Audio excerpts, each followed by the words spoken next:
Hello, and welcome to the inaugural HTML rules video. This is something I've been wanting to do for a long time, and it's finally just time to do the darn thing.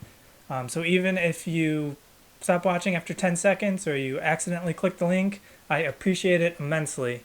So with that being said, let's see if I checked all my boxes to get this thing started. Lights. Camera. Fun intro song. Skiddelio, oh, rootin' dootin' doo doo. Vocal warm-up. That's a technical foul! Sex appeal.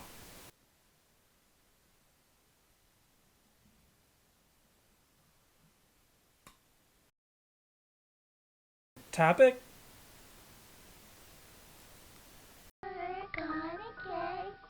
Now I know what you're thinking. Mr. Rules, Evil Dead Rise isn't only in theaters until April 21st. How could this be? I was lucky enough to attend an early screening last week in Chicago. How could I be so lucky? Why did I get to do this? Because I put in the work. I had to Google Evil Dead Rise. I had to find a news article talking about an early screening. I had to sign up for it. And that's pretty much about it. I did get to attend a early screening for the 2013 Evil Dead as well, so I guess you could say I'm just kind of a big deal. Before I get into it, a little disclaimer, I am a huge Evil Dead fan. If you're looking for an unbiased opinion of the movie, I'm sorry, but you are pretty much screwed. I will try my best to be impartial, but much like the Kandarian demon, the fanboy me is hard to keep locked away. But without further ado, I become the reviewer. Reviewer? I hardly know her. The big thing about this movie is how the setting is being switched from a cabin in the woods to an LA apartment. So naturally, this movie begins in the woods, with a cabin. Demon stuff happens and we cut to a day earlier where we meet our main characters. Beth is a guitar tech, not a groupie, visiting her sister Ellie and her 3 kids, looking for a little advice after finding out she got a little bun in the oven. Again, she's not a groupie. An earthquake comes through, revealing a vault underneath the apartment's parking garage, where of course the Book of the Dead is being hidden away. Since this is a horror movie, Ellie's son Danny snatches the book up and decides the best way to spend the night would be by playing the recordings found alongside the book, releasing a demonic force. We've all been there before, am I right? Ellie becomes victim number 1, and the rest of the film is basically Auntie Beth trying to get her nibblings out of the earthquake-ravaged apartment before they can all become dead-eyed. When you're adding to such a beloved franchise, the most important thing fans are looking for is how you honor the previous films, but also push things forward in a way that people won't absolutely lose their shit to. The 2013 sequel is successful because it largely told the same story as the original. That's not a knock on that movie. That movie was absolutely amazing. But this time, we are taking the action far, far away from the woods. I think it was a major red flag for fans, seeing the action move from the woods to an apartment, but it really pays off in this movie. This movie is Evil Dead through and through. It's kind of like a perfect combination between the 2013 sequel and Evil Dead 2.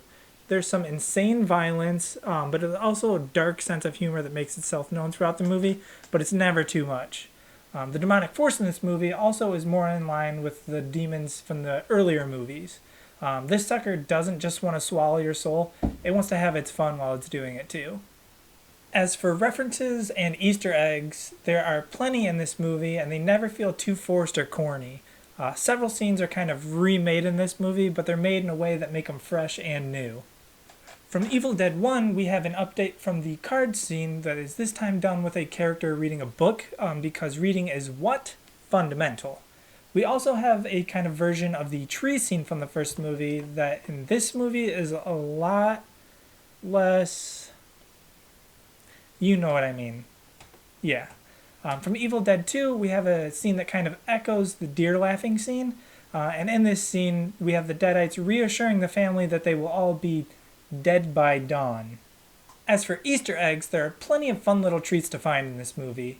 If you pay attention closely enough, you'll find a Shemp lurking around, the voice of Bruce Campbell, and my favorite Easter egg, keep an eye out for my new favorite pizza place. There is one major connection this movie makes that's kind of a game changer.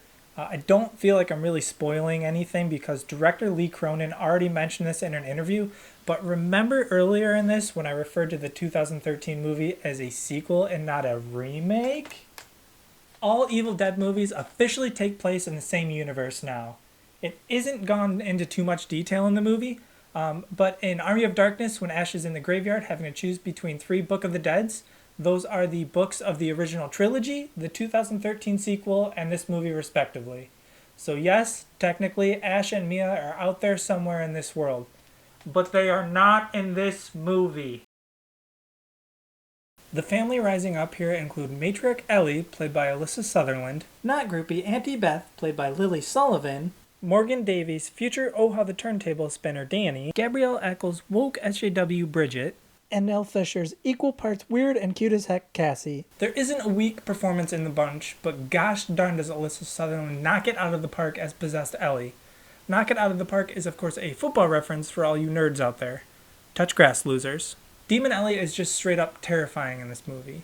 This mad mother doesn't just want your soul, she wants it to hurt the entire time she's taking it. And not just physically. Imagine your mom referring to you as a titty-sucking parasite. That's the kind of stuff that'll just cut you to your core. On the Deadite front, it should also be mentioned that Gabrielle Eccles does a real great job in her Deadite performance as well. Cheese grater. On the flippy flappy side, Lily Sullivan's heroic Auntie Beth is a worthy Evil Dead protagonist. You really get a sense of her growth from perpetual mess up to badass demon fighter, so much so that once you hear her tell the Deadites to come get some, you'll be ready to jump straight through a window.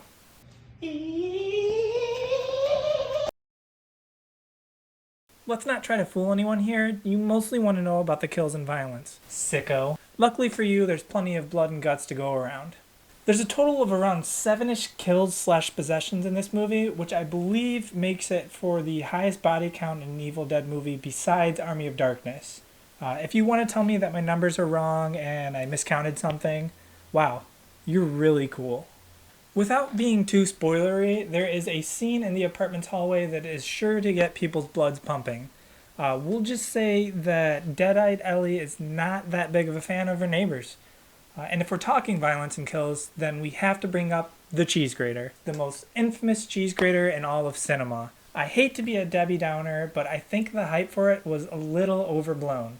Yes, it is gruesome in the movie, but it is quick and it's not as big of a focus as you would think it would be. If there's something from the movie you really need to get excited about, it's Stephanie. I plan on keeping at least 2 in every room of my house, and on April 21st, you can tell me how much you agree with me. In case you couldn't tell, I very much so enjoyed this movie. It's very clearly Evil Dead, but it's also a positive evolution for the franchise. I think it's really impressive how the Evil Dead OGs kind of have handpicked these directors to take on these movies, and each time they've just knocked it out of the park. I think the stock for Lee Cronin is just going to skyrocket after this, and I truly can't wait to see whatever he has coming out next. Overall, I think I would have to give Evil Dead Rise a score of 3 cheese graters and 2 Stephanies. It's that good. So make sure you take yourself out to the theaters on April 21st and have yourself a bloody good time. Thank you to anyone that checked out this video, and hugs and kisses if there's anyone that actually made it through the whole thing. Hopefully I will be back soon with something new, but until then, feel free to comment on this video and tell me how much you loved it. And if you didn't love it, you should probably just keep that to yourself. Honestly, I'm going to cry either way. Bye!